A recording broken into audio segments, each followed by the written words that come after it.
Bonjour à tous et bienvenue dans ce 3e épisode de notre mini-série sur les enjeux réglementaires dans le secteur de la cybersécurité. Je suis toujours avec Aurélia Delfos. Rebonjour Aurélia. Rebonjour.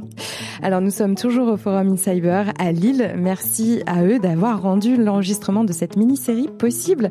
Alors aujourd'hui on va faire un focus sur la LPM comme je l'avais annoncé dans le dernier épisode. Donc la LPM c'est la loi de programmation militaire.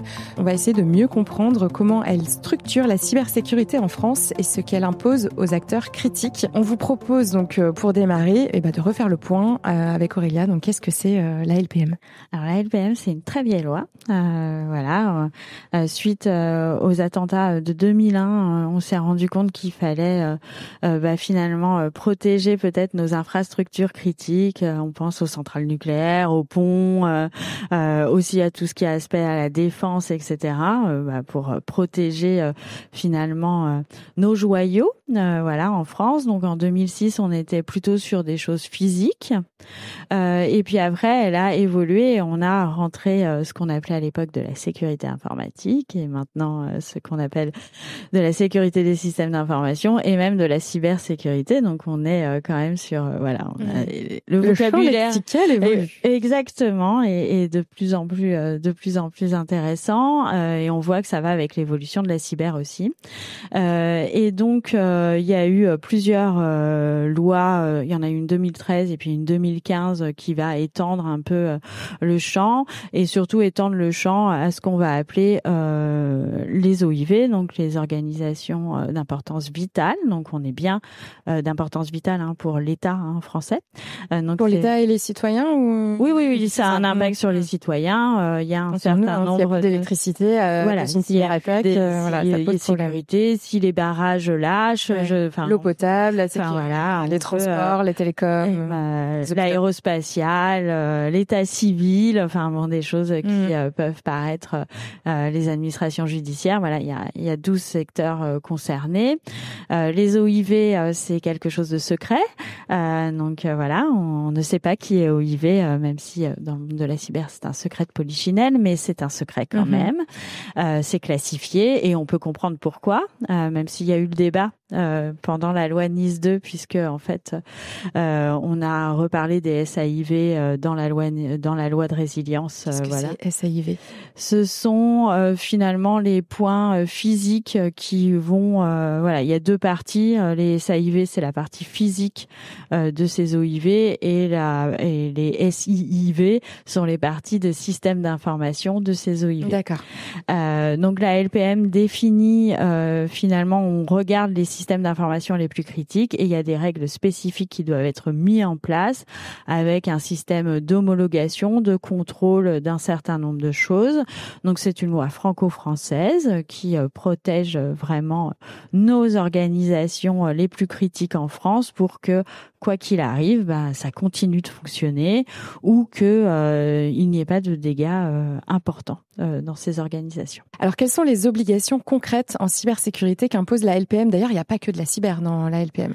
Il n'y a pas que de la cyber, il y a aussi une partie alors physique évidemment, mais ça reste quand même très cyber. Il y a des obligations pareilles, on est sur du renforcement, donc on va plus loin et c'est les règles de l'ANSSI qui vont les définir à travers de guides de choses comme du cloisonnement, comme un certain nombre de choses très importantes, du filtrage, donc on est sur les systèmes concernés, donc on va assez loin finalement sur les règles cyber et on a vraiment durci de façon à ce que ça ne puisse pas être compromis et que ça résiste un peu à tout. Et ça nous rassure. Oui, et c'est très important. Et donc du coup, c'est des règles qui sont pareilles, les bonnes pratiques de la cyber, mais qui vont 2 crans ou 3 crans plus loin sur ces systèmes d'information qui sont extrêmement critiques pour la résilience de l'État finalement. Et alors, quel est le rôle de l'ANSSI dans ce cadre? Jusqu'où peut-elle aller pour protéger un système critique? Alors, elle a un double rôle. Elle a un rôle de conseil, d'accompagnement. Voilà, ça se passe au travers de référents, de coordinateurs qui viennent aider. Il y a cette notion aussi en cas d'attaque et d'incident, elle peut venir sur place, regarder, aider à remonter un certain nombre de choses. Et puis il y a l'aspect contrôle qui est moins présent, même s'il est présent au sens de la loi, moins présent pour l'ANSSI parce qu'on est vraiment, il y en a pas besoin parce que c'est intrinsèque. Il y a vraiment cette notion de chaîne entre l'ANSSI et ses OIV qui sont entre 200 et 300. Donc ça représente une petite part des organisations. Et il y a ce côté de protection beaucoup plus plus intense et un partenariat continu. Et une protection des systèmes, etc. Est-ce qu'il y a des sanctions si jamais il se passe une cyberattaque parce que on a oublié de sécuriser un élément, qu'est-ce qui se passe? Alors aujourd'hui, il y a des sanctions qui sont prévues au titre de la loi, mais qui ne sont pas mises en œuvre, à notre connaissance. Puis peut-être que c'est aussi secret, mais on est plutôt sur se dire, plutôt que de sanctionner, qu'est-ce qu'on fait pour rétablir? Et voilà. Donc c'est fait vraiment pour encourager la cybersécurité. Et puis pour que ça se passe pas. Donc en fait, il y a une vraie réalité. Pourtant, là, il y a pas de cyberattaque sur les OIV, ça se passe pas. Alors, il peut y avoir des cyberattaques, etc., mais elles ne fonctionnent pas. On arrive à des tentatives d'intrusion. De toute façon, les tentatives, on va jamais les éviter, mais à notre connaissance. Et alors après, moi, en tant que juriste, en tout cas, je n'ai pas vu de décision ou de choses comme ça. Mais on fait en sorte que ça n'arrive pas, en fait, et que ça n'arrive pas en se disant ils ne vont pas attaquer, ils vont attaquer, mais on va faire en sorte que ça n'augure peu ou pas de dégâts. Mais pourtant, on lit souvent dans la presse que les hôpitaux publics se font attaquer par ailleurs, alors il me semblait qu'ils faisaient partie des OIV, donc ça arrive. Alors, il y en a une partie qui va y arriver. Évidemment, on va faire en sorte, mais un hôpital, c'est beaucoup de SI. Il y en a certains sur lesquels on se dit ils sont encore plus critiques, ils ne doivent pas tomber, il doit y avoir une résilience, etc. Et puis surtout, on est capable d'avoir des solutions de contournement si ça arrive. S'il faut revenir au papier pendant un certain nombre de temps, c'est possible. Ils sont entraînés pour ça, et donc ça fonctionne. Même si les attaques, on met du temps à s'en remettre, les hôpitaux fonctionnent toujours. On n'a pas fermé d'hôpital suite à une cyberattaque. Ils ont continué de travailler, même s'il a dû remonter, même si c'est coûteux, difficile et traumatisant. Voilà. Exactement. Il me semble que la LPM, c'est aussi la première loi qui donnait une obligation quant à la notification d'une cyberattaque à une autorité compétente. Est-ce que tu peux nous en parler? Alors il y a deux choses. On a la loi de programmation militaire qui prévoit un certain nombre de choses d'incidentologie et de déclarer, et ne serait-ce que pour être aidé, etc. Et puis on avait aussi une autre loi de programmation, mais qui est celle qu'on appelle la LOPMI, qui est sur le ministère de l'Intérieur.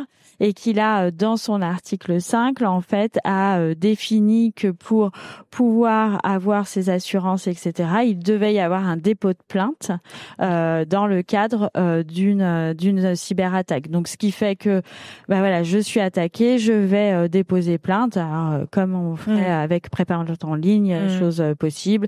Il y a des choses qui existent aussi spécialisées, etc. Mais sinon, on peut aller au commissariat ou à la gendarmerie, et les appeler, faire sa pré-plainte. Et donc, il y a cette obligation qui permet de déclencher finalement les assurances et de pouvoir finalement être remboursé au titre de ces garanties. Oui, donc au final, dans la LPM, les OIV finalement font leur déclaration directement à l'ANSSI, donc c'est gardé secret. Et dans la LOPMI, ça venait compléter. Donc, ce qu'il y avait et puis ça concerne toutes les organisations. C'est tous ceux qui ont des assurances, donc c'est aussi dans porter plainte. Enfin, voilà, moi peut-être que je suis très marquée, mais porter plainte c'est hyper important. Enfin, on a si c'est comme quand on se fait cambrioler, si on porte pas plainte, ça ne fonctionne pas et on ne retrouvera pas les cybercriminels si on ne dit pas que finalement et qu'on ne cherche pas les méchants. Enfin voilà, donc il faut porter plainte, il faut qu'il y ait ces investigations, il faut qu'on puisse trouver, il faut qu'on puisse juger et sanctionner ces cybercriminels pour faire en sorte qu'il y en ait moins. Pourquoi il a fallu mettre en place ces obligations de notification, de déclaration des cyberattaques? Pourquoi les entreprises n'allaient pas le faire d'elles-mêmes? Parce que c'est compliqué, parce que, comme quand on est victime dans la vraie vie, quand on est victime d'une cyberattaque, on n'a pas envie de le dire. Il y a une espèce de honte. On a encore un peu de victim bashing aussi. Enfin, il faut pas le nier. C'est traumatisant d'avoir la police, de mettre sous séquestre, d'avoir une gestion de preuves, etc. On se dit qu'on ne va pas avoir le temps et que finalement on pense au concret, etc. Parce que on peut être tenté de payer des rançons, parce que, pour plein de raisons en fait qui sont intrinsèques, mais à la victimologie, on pourrait en parler. Pourquoi les femmes portent pas plus plainte? Pourquoi quand il arrive un certain nombre de choses, il y a des plaintes qui ne sont pas faites? Et donc c'était aussi de déclencher et de pour moi, la honte doit aussi changer de camp en cyber. En fait, c'est pas celui qui est attaqué qui doit avoir honte et finalement, il est victime et je pense que c'est hyper important. Je n'aurais pas su dire mieux. Merci Aurélia. Est-ce que chez Advance, du coup, vous accompagnez des entreprises qui sont concernées par la LPM? Alors oui, on va. Du coup, nous, ça a arrêté là. On peut pas dire quoi, comment, combien, puisque voilà, on est sous le sceau du secret. Mais voilà, on accompagne des entités qui sont concernées par la LPM. La LPM, quand on est notifié comme OIV, c'est pour toute la vie, hein. Donc voilà, il y a tout un tas de choses. On doit les mettre en œuvre, mais au-delà de ça, on doit s'assurer que c'est résilient, que ça marche, que ça fonctionne, etc. Donc c'est pas que l'ANSSI qui a le droit d'accompagner ces entités. Non, on peut les accompagner à des entreprises privées comme Advance. Exactement.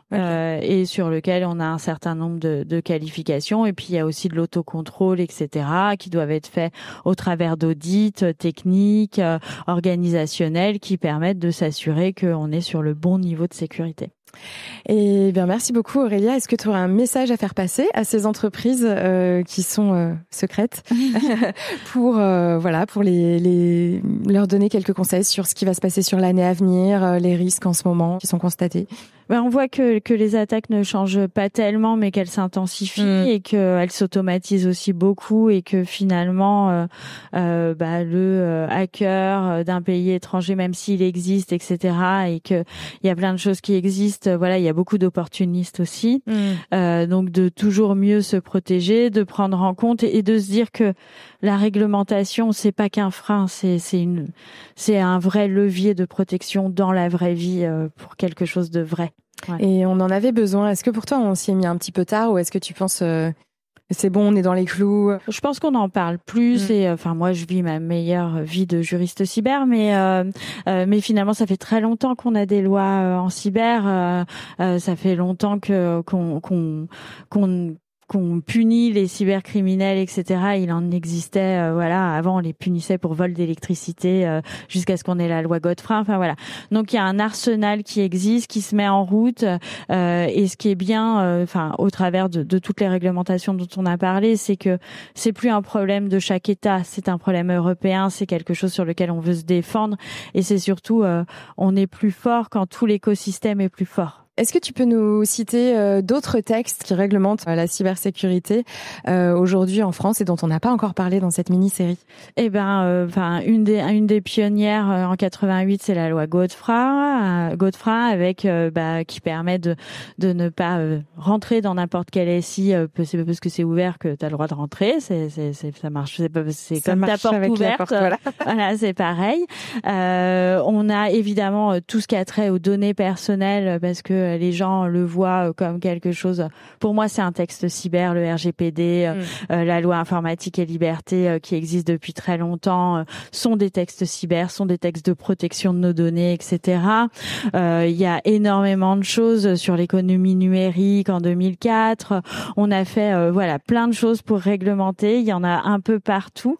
Alors il y a un code de la cyber qui est sorti, mais qui est pas un vrai code au sens, c'est pas le code pénal ou voilà. Mais il y a des textes cyber il y a plus de 500 textes cyber qui existent aujourd'hui dans notre maillage juridique. Et il y en a à venir aussi, il me semble. Exactement. Et écoute, merci beaucoup Aurélia Delfosse, donc de chez Advance, pour ce décryptage de la loi de programmation militaire. C'était le dernier épisode de notre mini-série sur ces trois principaux textes de réglementation cyber. Mais sachez donc qu'il y en aura d'autres, puisqu'on vient d'en citer quelques-uns qui pourraient être très intéressants pour refaire le point. Merci beaucoup Aurélia, à très bientôt. Merci beaucoup et à très bientôt.